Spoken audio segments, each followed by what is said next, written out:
بعض قدیمی قبرستانوں بالخصوص عربوں کے قبرستان جیسے نجف اشرف میں وادی السلام، دمشق میں باب الصغیر، یہ دونوں قدیم قبرستانوں میں انبیاء علیہم السلام کی قبریں موجود ہیں۔ اس کے علاوہ ائمہ علیہم السلام کے فرزندوں کی قبریں بھی موجود ہیں۔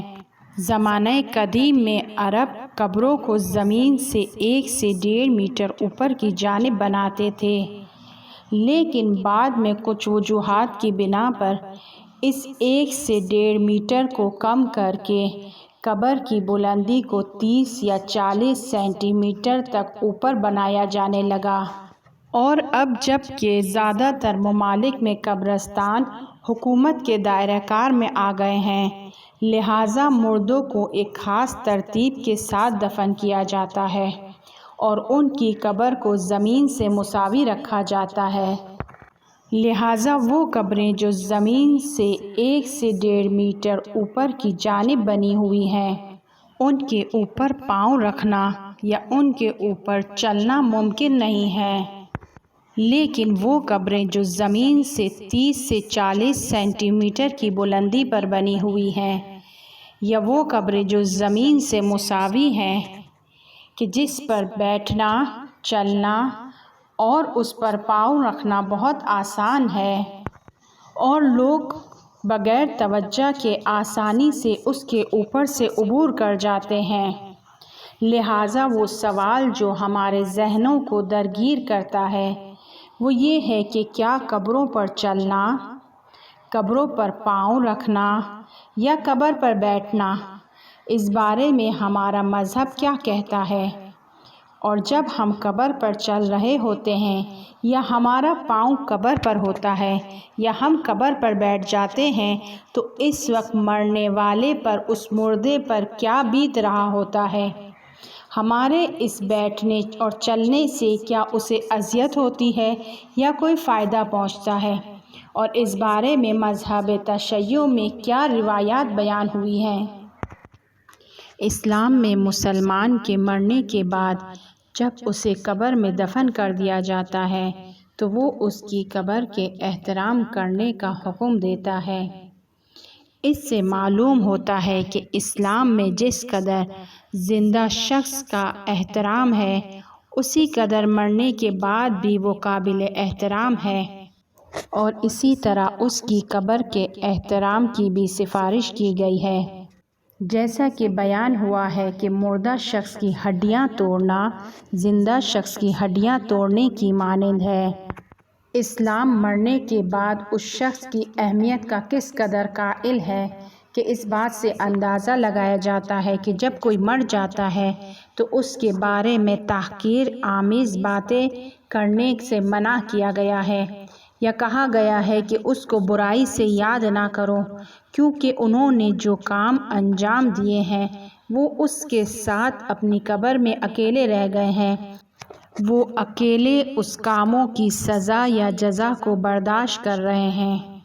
اور آپ اس کو اگر اس کے برے کاموں سے یاد کرتے ہیں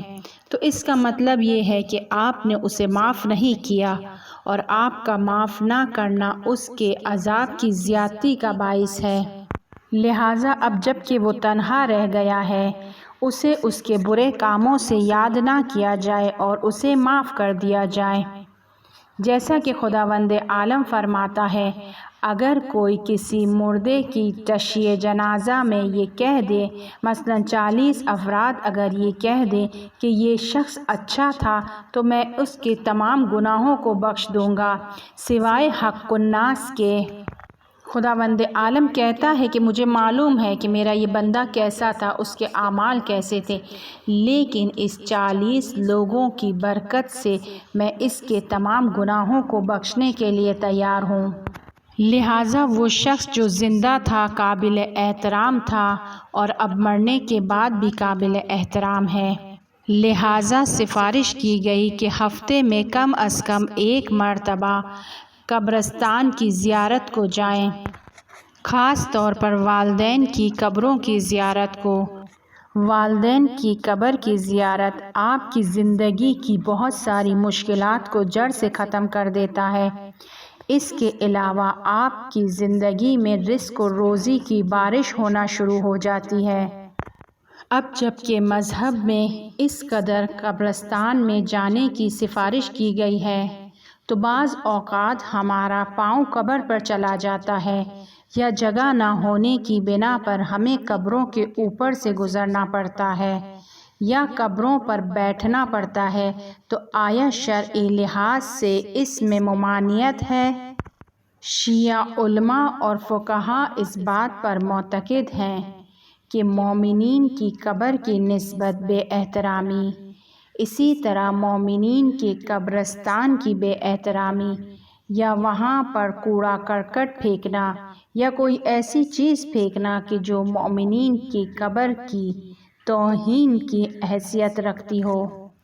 یا کوئی ایسا کام انجام دینا کہ جو مومنین کی قبر یا مومنین کے قبرستان کی بے حرمتی میں شمار ہوتا ہو، ایسے کام کو انجام دینے سے منع کیا گیا ہے اور حرام ہے۔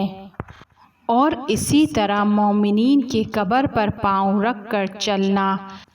یا وہاں پر کچرا ڈالنا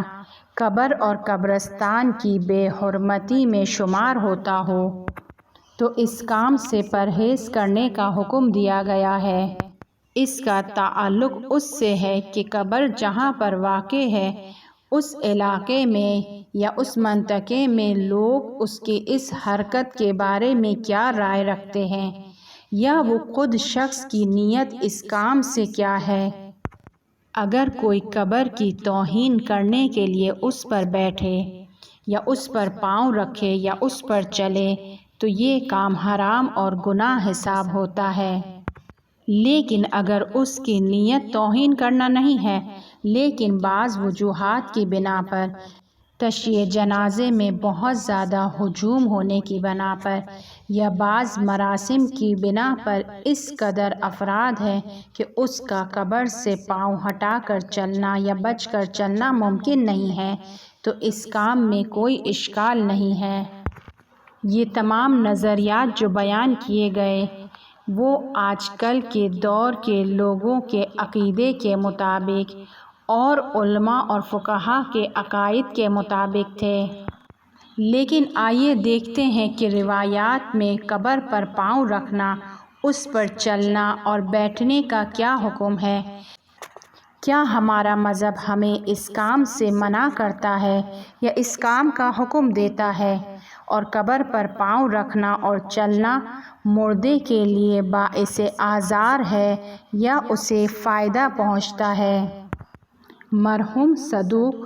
من لا يحذر الفقی میں اور مرحوم مجلسی بہار الانوار میں حضرت موسیٰ بن جعفر علیہ السلام سے ایک روایت کو نقل کرتے ہیں۔ حضرت موسیٰ بن جعفر علیہ السلام فرماتے ہیں کہ جس وقت قبرستان میں داخل ہو اور قبروں کے اوپر چلو، اگر صاحب قبر مومن ہوگا تو آپ کا یہ مومن کی قبر پر پاؤں رکھنا مومن کے قبر کے اندر اس کی مشکلات، اس کے عذاب میں کمی کا باعث ہوگا، اس کے لیے آسائش اور راحتی وجود میں آئے گی۔ اور اگر قبر میں سونے والا منافق ہوگا تو آپ کا یہ پاؤں رکھنا اس کے عذاب اور اس کے غم کو زیادہ کرے گا۔ اس حدیث کا مطلب ہرگز یہ نہیں ہے کہ ہم قبرستان میں جا کر قبروں کے اوپر چلنا شروع کر دیں۔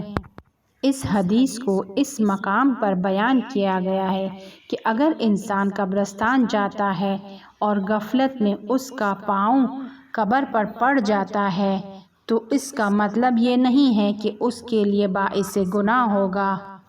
لیکن بہتر یہی ہے کہ قبروں پر نہ چلا جائے، کیونکہ ہمارے معاشرے میں اس کام کو قبروں کی بے حرمتی کے زمرے میں لایا جاتا ہے،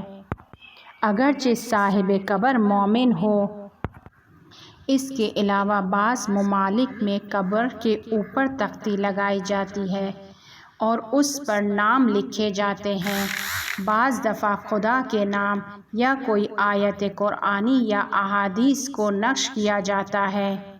یا اہل بیت علیہم السلام کے نام لکھے ہوئے ہوتے ہیں۔ اس طرح کی قبر پر پاؤں رکھنا بے حرمتی کے حساب میں آتا ہے، اور اس طرح کی قبروں پر چلنا، اس پر پاؤں رکھنا اور اس پر بیٹھنا نہ فقط اشکال شرعی رکھتا ہے بلکہ حرام کاموں کے دائرے میں آتا ہے۔